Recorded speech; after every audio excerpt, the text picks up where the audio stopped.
प्रत्येक गाँव रे होची प्रत्येक विलेज डिस्ट्रिक्ट ब्लॉक सिटी माने आमे खाली ओडिशा बोली नुह हमर भारतर कोनोसी भी कोण रे हेले आमे जाई कि कोनोसी भी नारी हो आमे ताको सहाय्य करिया पे रेडी अछि एनी टाइम हाँ निश्चित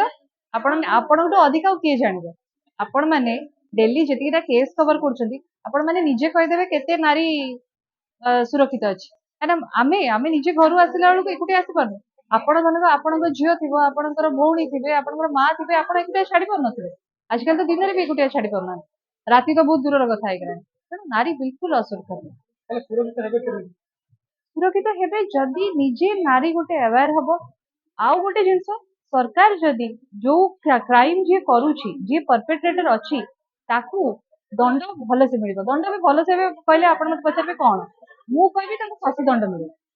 मु लॉ विषय बेसी जानिनी किंतु मु कहबी ताको फांसी दंड मिलू ताकि गोटे क्रिमिनल जदि फांसी दंड पाइला ता बाद केही भी मुंड उठे कि आउ गोटे नारी को अन्याय करिबेनी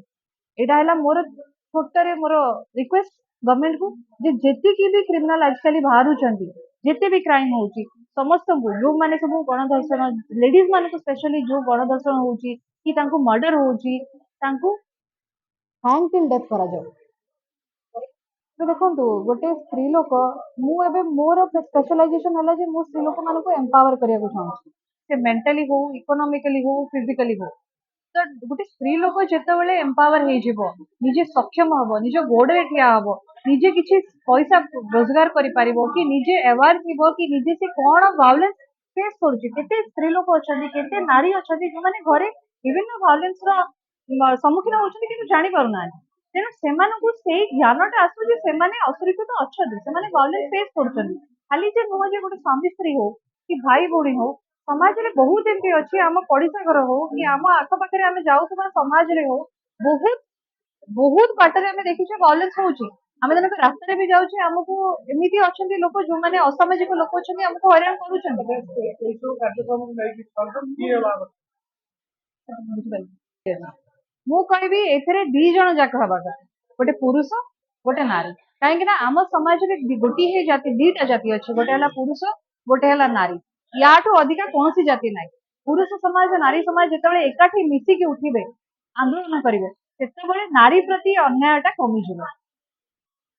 ଏହା ଆମର ନ୍ୟାୟର ଯୋଉ ବଞ୍ଚିତ ହଉଛନ୍ତି ପ୍ରଶାସନ ସେଥିପାଇଁ ଦାୟୀ ପ୍ରଶାସନ ହିଁ ସେମାନଙ୍କୁ ନ୍ୟାୟ ମାନେ ଝିଅ ମାନଙ୍କୁ ନ୍ୟାୟ ଦେଇପାରୁନି ସୁରକ୍ଷା ଦେଇପାରୁନି ଯୋଉମାନେ ଏଇ ସବୁ କାମ କରୁଛନ୍ତି ତାଙ୍କୁ ସେମାନେ ଖୋଲାରେ ବୁଲୁଛନ୍ତି ତାଙ୍କୁ ବହୁତ ପ୍ରେସର ପଡିଲା ପରେ ସେମାନେ ଏଫଆଇଆର ରଖୁଛନ୍ତି ନହେଲେ ଏଫଆଇଆର ରଖୁନାହାନ୍ତି ଏମିତି ଆମେ ଓଡିଶାର ବହୁତ ଜାଗାକୁ ଗଲୁଣି ଯୋଉଠିକି ସେମାନେ ଏଫଆଇଆର ରଖୁନାହାନ୍ତି ଯେମିତି ସୌମ୍ୟଶ୍ରୀ କେସରେ ଆଜି ପର୍ଯ୍ୟନ୍ତ ମାନେ ଏସପି କହିଲେ ଯେ ଏଫଆଇଆର ଆଉ ସେ ଦେଇ ନଥିଲା କିନ୍ତୁ ସେ ଶେଷ ପର୍ଯ୍ୟନ୍ତ କହୁଥିଲା ଯେ ମୁଁ ଏଫଆଇଆର ଦେଇଛି ଯଦି ସେ ଏଫଆଇଆର ଦେଇଥିଲା ତାହେଲେ ଆକ୍ସନ କାହିଁକି ନ ନେଇଥିଲେ ଏଇସବୁ ଜିନିଷ ପାଇଁ ଦିନକୁ ଦିନ ସେମାନେ ସାହସ ପାଉଛନ୍ତି ସେମାନେ ଯୋଉ ଆଇନର ଗଳା ବାଟ ଅଛି ସେଥିରେ ଗଳି ଯାଉଛନ୍ତି ଫେର ବାହାରିକି ମାନେ ସେମାନେ ଆଉ ଗୋଟେ ଦୁଷ୍କର୍ମ କରିବାକୁ ଚେଷ୍ଟା କରୁଛନ୍ତି ଆମେ ପିଲାମାନଙ୍କୁ ଆୱାର କରିବୁ ଏଇ ଯୋଉ ଆମର କର୍ମଶାଳା ମାଧ୍ୟମରେ ଛୋଟ ପିଲାମାନେ ଜାଣି ପାରୁନାହାନ୍ତି ମହିଳାମାନେ ବି ଜାଣି ପାରୁନାହାନ୍ତି ନାରୀ ସେମାନଙ୍କୁ ଆମେ ଆୱାର କରିବୁ ଆମର ଟ୍ରେନିଂ ପ୍ରୋଗ୍ରାମ ବି ଦବୁ ଯୋଉଥିରେ ସେମାନେ ଏମ୍ପାୱାର ହେବେ ଏମ୍ପାୱାର ହେଇକି ନିଜେ ଇକୋନୋମିକାଲି ଇଣ୍ଡିପେଣ୍ଡେଣ୍ଟ ହେଇପାରିବେ ବି ସେମାନଙ୍କର ସ୍ୱର ଉତ୍ତୋଳନ କରିପାରିବେ ବହୁତ ପ୍ରୋଗ୍ରାମ କେବେଠୁ ଆରମ୍ଭ କଲୁ ଏ ପ୍ରୋଗ୍ରାମ ଆମର 6 ମାସ ତଳୁ ଆରମ୍ଭ କରିଛୁ ମୁଁ ରିଟାୟାର୍ଡ କଲା ପରେ ଏଇ ପ୍ରୋଗ୍ରାମକୁ ଆମେ ଆରମ୍ଭ କଲୁ ଆଉ ଆମେ ଯାଉଥିଲୁ ସ୍ପଟକୁ ପହଞ୍ଚୁଥିଲୁ ମାନେ ଯୋଉଠି ଇନସିଡେଣ୍ଟ ହଉଥିଲା କିନ୍ତୁ ମୁଁ ଭାବିଲି ଯେ ଇନସିଡେଣ୍ଟ ହବା ପରେ ଆମେ ପହଞ୍ଚୁଛୁ କାହିଁକି ଇନସିଡେଣ୍ଟ ଘଟୁଛି କେତେଟା କେସ୍ ମୁଁ ଦେଖିଲି ଯୋଉଠି ପିଲାମାନେ ଜାଣିପାରୁନାହାନ୍ତି ତାଙ୍କ ମାନେ ବୟଫ୍ରେଣ୍ଡକୁ ବିଶ୍ୱାସ କରିକି ପଳଉଛନ୍ତି ଏକା ସେଠି 8-10 ଜଣ ଘେରିଗଲେ ସେ ଗୋଟିଏ ବୟଫ୍ରେଣ୍ଡ ତାର କଣ କରିବ କି 3-4 ଜଣ ବି ଯଦି ଘେରିଯିବେ କଣ କରିବ ସେମିତି ବହୁତ କେସ୍ ଆମେ ଦେଖିଲୁ ଯୋଉଥିରେ କି ଆମେ ମାନେ ଆମ ମୁଣ୍ଡକୁ ଆସିଲା ଯେ ଆମେ ଝିଅ ମାନଙ୍କୁ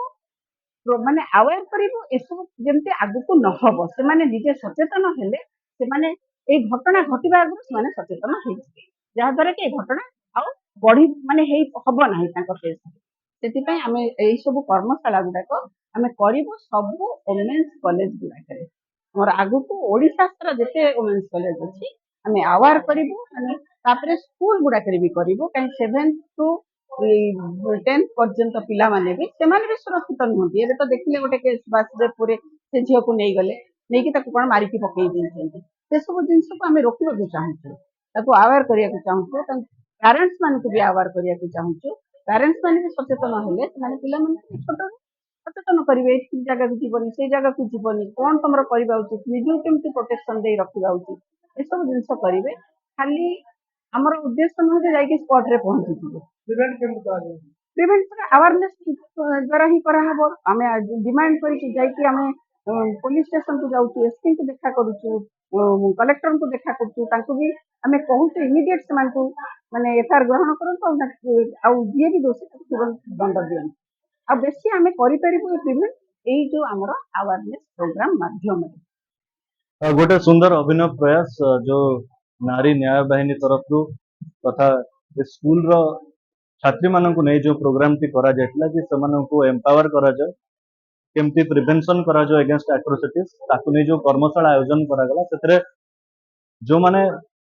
नारी माने अछंती केमती सोसाइटी रे सेमानंकु निजर परिचय पई केमती लड़िबा को हेबो, तथा जहां वर्तमान एट्रोसिटीज होउची ता रिलेटेड लॉज को नहीं केमती से माने शिक्षा पाइबे, अवेयर हेबे, तथा निजको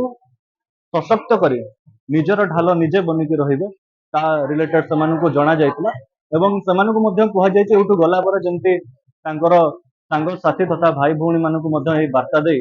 समाज रे मध्य समस्तंकु अवेयर करेबे कि केमिति वर्तमान कोन लॉज अछि एवं कोन एक्ट अछि, सो दैट दोथरे कि सेमानंकु कोनोसी प्रकार असुविधा हेबो नहीं।